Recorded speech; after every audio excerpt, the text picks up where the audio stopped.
My mother didn't lower her voice when she said it. It would be better if you don't come tomorrow.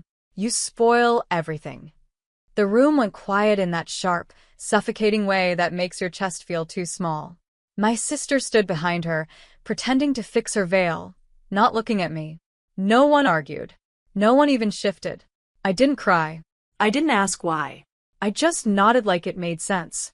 Like I had always known this was coming. I went upstairs, closed my door, and packed a small bag without thinking. Each item felt like it belonged to someone else's life. Someone who still thought she had a place here. I left before sunrise. No goodbye. No message. No scene. Just silence. For 2 months, I didn't reach out. Neither did they. Then one evening, my phone lit up with a number I hadn't seen in years. My mother's friend, the one who used to watch everything and say nothing. Her voice shook. She saw it, she whispered. Saw what? I asked. Your wedding video, online. I didn't respond. She fainted, the woman said. Right there in the living room. I closed my eyes, steady. Then she added, quieter now. And when she woke up, she kept repeating one name. I didn't ask which name. I already knew it would matter. Whose name? I said, anyway. There was a pause. Not long. Just enough to make it feel heavier. Your father's, she said.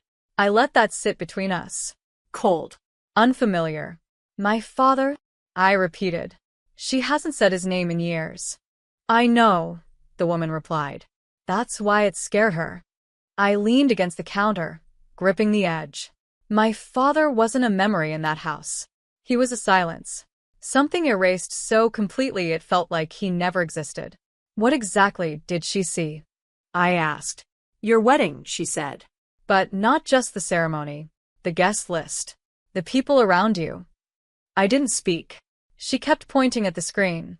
The woman continued, saying it didn't make sense. That none of those people should be there.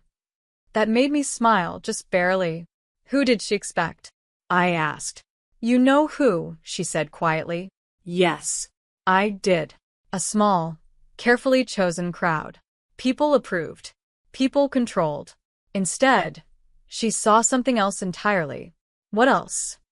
I pressed. Another pause. This one longer.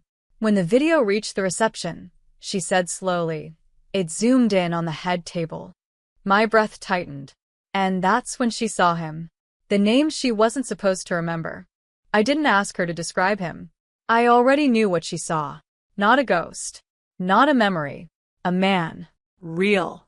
Breathing. Sitting at my table like he belonged there. Are you still there? She asked. I'm here, I said. She kept saying it couldn't be him, the woman continued. That he was gone. That you wouldn't. Her voice trailed off. I let the silence stretch. Let her feel it. Because this wasn't confusion. It was recognition. What did she do next? I asked.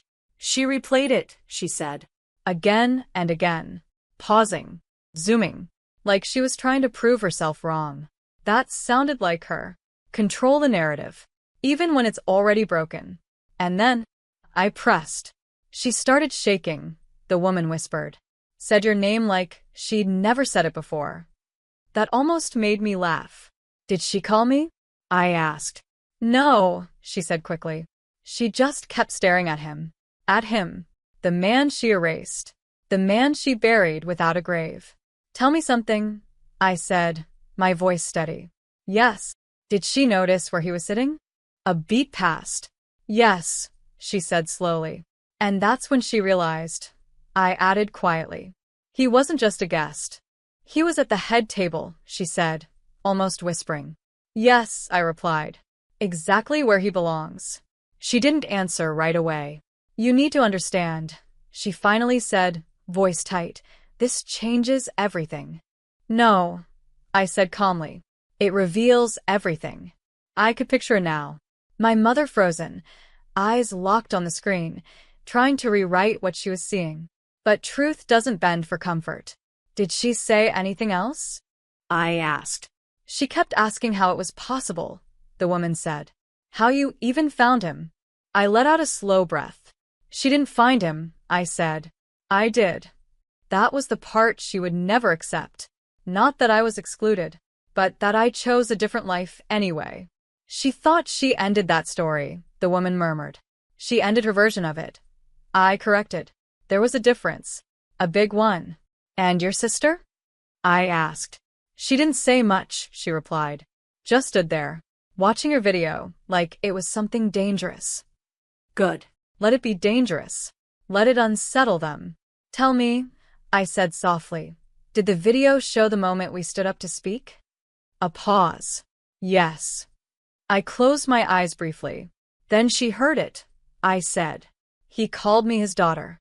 Silence filled the line after that. Not the empty kind. The heavy kind. The kind that forces truth to settle where it was never allowed before. She didn't react well, the woman said carefully. I didn't expect her to, I replied. How long have you known? She asked. I stared out the window, watching strangers pass like they belonged somewhere. Long enough, I said. Long enough to stop asking permission. Because that was the real shift. Not finding him. Accepting him. She always said he left, the woman whispered. She always said a lot of things, I answered. Things that kept her in control. Things that kept me small. But he didn't leave like that, did he? She pressed. I let the question breathe. No, I said finally. He didn't leave. He was pushed out. And I was raised inside that silence.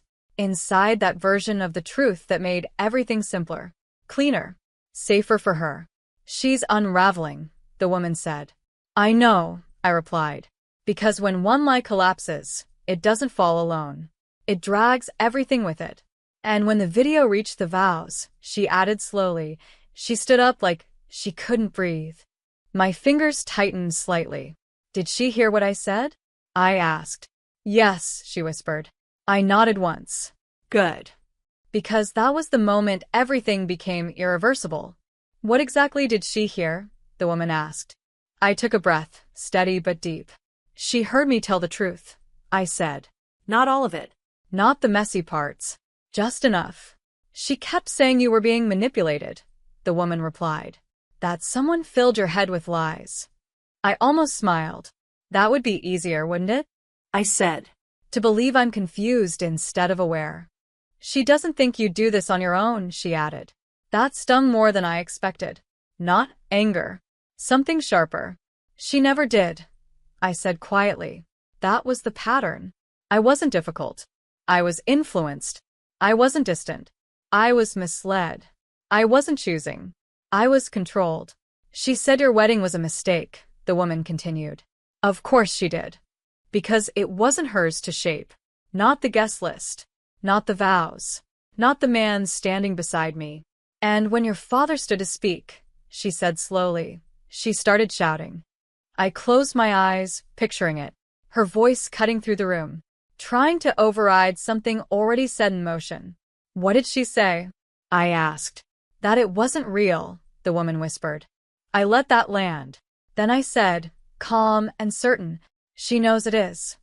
Because denial only works until the evidence speaks back. After that, the woman said, she tried to turn it off. I exhaled slowly. She couldn't, I replied. No, she said. Your sister stopped her. That surprised me. She said your mother needed to watch it, the woman added. All of it. I leaned back, absorbing that. My sister, who stayed quiet the night I was erased. Now forcing her to look. What happened next? I asked. They argued, she said. Loud enough the neighbors heard. That sounded familiar. Only this time, I wasn't there to absorb it. She kept saying you humiliated her, the woman continued. I let out a soft breath. No, I said. I just lived without her. That was the difference she couldn't accept. Independence feels like betrayal to someone who depends on control. She asked why you didn't invite her, the woman said. I paused. That question lingered. Did my sister answer? I asked. Yes, she said. I waited. She told her. Because you told her not to come. That hit something deep. Not painful. Final. And your mother? I asked. She went quiet, the woman whispered. I nodded once. Because for the first time, there was nothing left for her to rewrite. Only one thing remained. Did she say my name again? I asked. Yes, she said. But this time it sounded like she was asking for me. I didn't call her back. Not that night. Not the next. I let the silence stay where it belonged. For years, I chased answers that never came.